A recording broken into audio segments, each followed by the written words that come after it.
Okay, so I had talked to you guys at the beginning of class, of the course in general, about Chat GPT and how I know a lot of times it's been presented as a tool as the devil to you guys and how you should never use it. I am definitely more progressive in that regard. I don't think it's necessarily evil. I think you can use it in a way that's bad, and that's dishonest. I definitely, obviously, think you can do that. Just like you can use Google Docs as a means to cheat.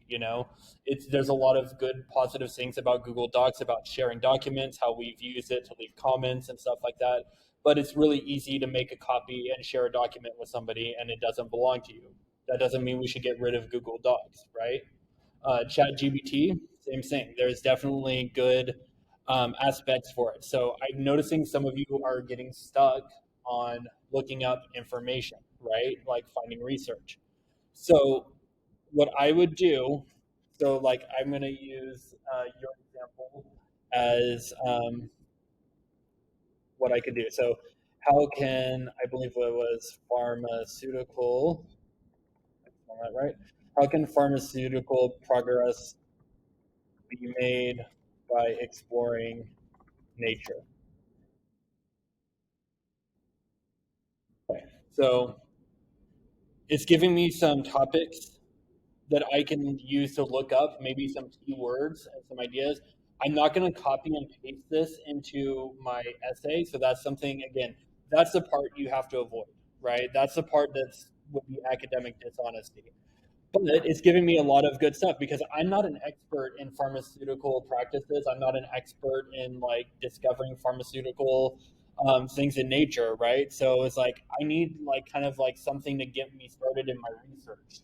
So biodiversity and natural products, traditional medicine, um, bioprospecting. Like I've never even heard of that term, but that would definitely be a term that I would want to research, right? Drug discovery and optimization, or and let's. I'm going to do one more. So, how can travel benefit physical well-being?